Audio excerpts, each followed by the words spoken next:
미국도 인정한 신전차 강국으로 떠오른 대한민국 K2 전차, 러시아가 대단히 싫어합니다. 지난 2020년 2월 14일 미국의 국방 전문 매체 내셔널 인터레스트는 대한민국 주력 전차 K2 블랙팬서의 폴란드 수출에 대한 기사를 실었습니다. Boom! Why South Korea's K2 Black Panther tanks are headed to Poland? 대인기! 왜 대한민국의 K2 블랙팬서는 폴란드로 향했을까? 정도로 해석되는 헤드라인이 붙은 이 기사에는 자그마한 부제가 달려 있습니다. 바로 Russia is going to totally hate this. 러시아는 이런 현상을 매우 싫어하게 될 것이다. 새로운 전차 수출 강국으로 떠오르고 있는 대한민국에 대해 전통적인 전차 수출 강국인 러시아가 매우 심기가 불편하게 될 것이라는 소리를 하고 있는 미국인데요. 미국의 살짝 냉소적인 비꼼이 느껴지는 부제라는 생각이 들었습니다. 미국 집단 지식 사이트 쿼라에 올라왔던 한 미국 밀리터리 매니아의 미국 주력 전차 M1 에이브럼스와 대한민국 주력 전차 K2 블랙팬서에 대한 비교 내용을 제가 동영상으로 만들었던 적이 있습니다. 관심 있으신 분께서는 제가 화면 오른쪽 상단에 올려드리는 링크를 누르시면 관련 영상을 시청하실 수 있습니다. 미국 국방 전문 매체 내셔널 인터레스트 역시 대한민국의 K2 블랙팬서를 뛰어난 전차라고 소개를 하면서도 자국의 M1A2 에이브럼스 또한 얼마나 뛰어난 전차인지를 군데군데 부연 설명을 하고 있는 점이 쿼라의 M1 에이브럼스가 K2 블랙팬서보다 어떻게 더 뛰어난 전차인지를 힘주어 강조하던 미국 밀리터리 매니아의 모습을 떠올리게 만들어서 저도 모르게 웃음 짓게 되었었는데요. 천조국 미국의 자존심은 어쩔 수 없나 봅니다. 그런 와중에서도 기사 곳곳에는 적어도 지상무기 체계에 있어서는 미국과 러시아도 무시할 수 없는 수준으로 올라선 대한민국의 저력에 대한 감탄의 시선이 느껴집니다. 그럼 기사 본문을 시청자 여러분들과 함께 살펴보도록 하겠습니다. 기사 본문은 노란색 글자로 구분됩니다. 2020년 1월 17일 코리아타임즈는 대한민국 방산업체 현대로템이 폴란드 국방부와 90억 달러, 하나 10조 상당의 전차 개발 계약을 따내는데 매우 유리한 입장에 서게 되었다고 보도했다. 계약이 성사되면 폴란드는 K2 블랙팬서 주력 전차를 대한민국에서 직접 조달하거나 아니면 폴란드에서 변형하여 건조할 가능성이 높다. 대한민국이 만들어낸 장갑 차량들은 최근 유럽에서 놀라운 판매 성과를 올렸고 K9 썬더 자주포의 경우 핀란드, 에스토니아, 노르웨이와 주요 계약을 맺었다. 폴란드 역시 AHS 크라프 프로그램을 통해 K9 자주포의 변형 형태를 조달하고 있는 상황이다. 하지만 K9 썬더는 현대 로템과는 다른 회사인 하나 디펜스가 제작해 판매하고 있는 제품이다. 코리아타임즈는 비록 현대 로템이 제안한 K2 블랙팬서가 러시아의 T-90S, 영국의 챌린저2, 미국의 M1 에이브럼스 등과 폴란드 정부와의 계약을 수주하기 위해 경쟁하고 있다고 밝히고 있지만 실질적으로는 미국의 M1 에이브럼스만이 K2 블랙팬서에 대항할 수 있는 유일한 경쟁자인 것으로 보인다. 현재의 지정학적 환경을 감안해 볼 때 폴란드와 러시아가 합작하여 탱크를 만들거나 판매하는 것은 불가능할 것으로 보이며 영국의 챌린저2는 지금까지 사실상 수출에 성공한 실적이 전무하다. 게다가 챌린저2는 대부분의 구성 설정에 있어 허술하기 짝이 없는 군비 때문에 많은 어려움을 겪고 있다. 독일 레오파드2 전차의 파생형들은 이번 계약에 입찰하지 않았는데 이는 아마도 폴란드 정부가 기존의 레오파드 2A4S에 대한 독일의 지원 및 업그레이드 옵션을 마음에 들어하지 않았기 때문일 것이다. 치열한 경합을 벌이고 있는 미국의 M1 에이브럼스와 대한민국의 K2 블랙팬서이지만 사실 대한민국의 블랙팬서는 M1 에이브럼스를 능가하는 몇 가지 장점을 가지고 있다.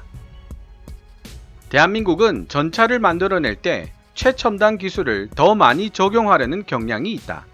게다가 폴란드 정부와 대한민국 정부 사이의 K2 계약에는 K2의 최첨단 장갑 기술 분야와 120mm 55 구경장포 생산에 대한 세부 사항을 포함하고 있다.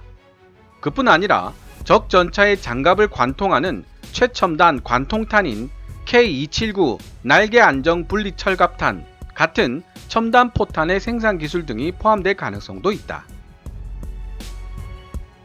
반면 미국은 120mm 44 구경장 M256 시리즈 주포에서 매우 좋은 결과를 내기는 했지만 폴란드는 미국으로부터 첨단 포탄을 만드는 기술을 전수받지 못할 가능성이 크다. 또한 K2 전차의 55 구경장포는 미국의 44 구경장포보다 포신의 길이가 길기 때문에 더 빠른 속도와 높은 관통력을 자랑한다. 하지만 대한민국의 K2도 M1 에이브럼스에 비해 떨어지는 몇 가지 단점들이 있다. 34발에서 36발 정도 되는 M1 에이브럼스 탱크 탄약의 대다수는 포탑에 있는 저장고에 따로 저장되어 있다. 여분의 탄약들이 차체에 보관될 수도 있지만 전차 대 전차전이 발생했을 때는 생존 가능성을 높이기 위해 차체에 여분의 탄을 두지 않는 것이 좋다. 비록 대전차탄에 대응하기 위한 폭발성 반응 장갑이 있다고는 해도 차체에 보관된 여분의 포탄이 연쇄 폭발을 일으킬 수 있기 때문이다. 이에 비해 K2 블랙팬서의 포탑에 설치된 자동 장전 장치에는 전체 탄약의 절반도 되지 않는 16발 정도만 적재가 가능하고 나머지 일반탄 24발은 차체에 그대로 보관된다. 또한 M1 에이브럼스는 유럽에 주둔하고 있는 일부 M1A2C 에이브럼스에 이스라엘제 트로피 하드킬 능동보호 시스템을 장착하고 있다. 즉 K2 블랙팬서와는 달리 M1 에이브럼스는 하드킬 능동보호 시스템을 이미 사용하고 있는 중이라는 장점도 가지고 있다는 뜻이다.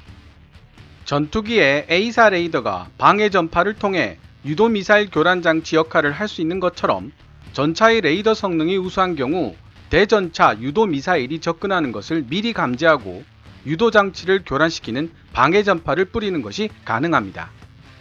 일종의 전차용 전자전이라고 보시면 되겠네요. 첨단 주력 전차들은 생존성을 더욱 높이기 위해서 전파 교란과 동시에 레이저 조준을 막는 연막탄을 발사하고 긴급 회피 기동을 하게 되는데 이런 능동보호 시스템을 소프트킬 방식이라고 부릅니다.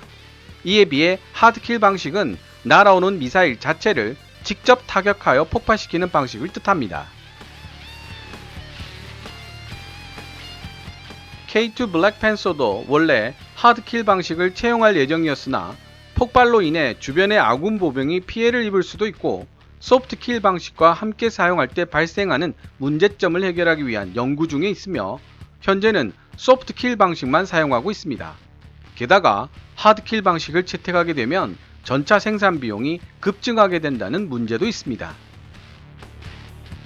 폴란드 국민들에 의해 폴란드가 직면하고 있는 가장 현저한 위협으로 인식되고 있는 러시아는 거의 모든 장갑 차량에 대전차 유도 미사일 ATGM을 장착하고 있다. 러시아의 대전차 유도 미사일 ATGM은 전차, 일반 보병, 헬리콥터 등 군에서 평범하게 발견할 수 있는 다양한 플랫폼에서 발사될 수 있기 때문에 러시아와 잠재적으로 분쟁이 일어날 가능성이 높은 곳에서는 필연적으로 많은 수의 대전차 유도 미사일과 마주칠 수밖에 없게 될 것이다.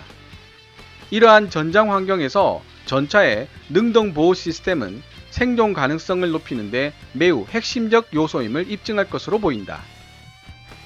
비록 대한민국의 주력 전차 K2 블랙팬서는 자체적인 하드킬 방식의 능동보호 시스템은 결여되어 있지만 뛰어난 통합 레이더를 지니고 있다는 장점을 가지고 있다. 이 통합 레이더 시스템은 적군의 대전차 미사일이 접근하는 경우 일종의 미사일 접근 경고장치의 역할을 하며 전차 승무원들이 이에 대응할 수 있도록 대전차 유도 미사일의 발사 지점을 역추적할 수 있다.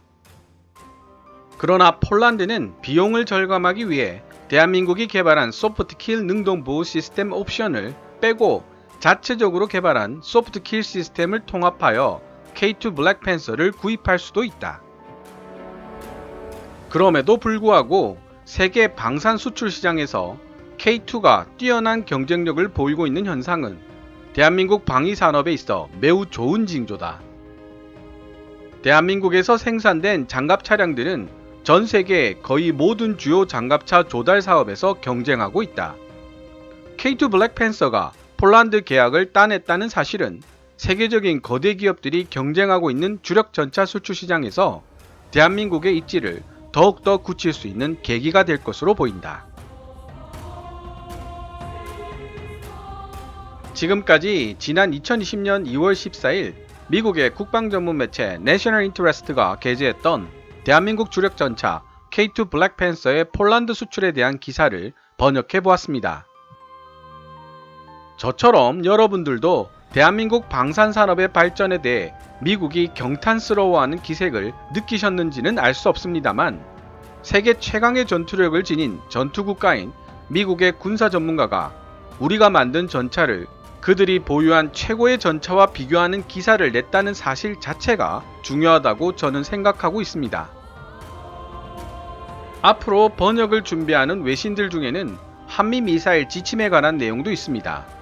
미국의 한 군사 전문 싱크탱크가 쓴 사설 중에 미국은 우리나라의 미사일 개발이 중국과 일본 등을 자극시킬까봐 이에 대해 많은 제재를 가해왔는데 대한민국은 이에 굴하지 않고 오히려 러시아와 협력해 미사일 기술을 쌓아오는 집념을 보였고 결국 미사일 기술에 있어서는 세계 상위권에 드는 기술력을 축적하여 오히려 미국의 의도와는 반대의 결과가 나와버렸다는 분석이 있습니다. 이 사설은 매우 긴 내용이기 때문에 대한민국의 원자력 잠수함에 대한 기사 분석들처럼 1부, 2부로 나눠서 살펴봐야 할지도 모르겠습니다. 잠수함, 구축함, 대형 수송함 등 우리나라의 해군 무기체계의 건조 능력도 상당한 수준에 도달했습니다. 세계 최상위권의 조선 능력을 지닌 국가들 중 하나니까요. 우리 대한민국은 KF-X를 통해 공군 플랫폼 개발에도 도전하고 있습니다. 그리고 육군 무기 체계에 있어서도 이제 미국, 러시아가 경계하는 수준의 국가가 되었죠. 이렇게 말씀드리면 국뽕스러운 이야기 그만하라고 핀잔을 주시는 분들도 분명히 있으실 텐데요. 하지만 저는 근거 없는 이야기는 하지 않았습니다. 분명 우리는 예전보다 차근차근 한 발짝씩 앞으로 나아가고 있기 때문입니다. 이제 이야기를 마무리 지어볼까 합니다. KKMD 채널 멤버십에 가입하시면 하루 일찍 동영상을 시청하실 수 있습니다. 잊지 마시고요. 지금까지 시청해 주셔서 감사합니다. Kevin's Military Channel KKMD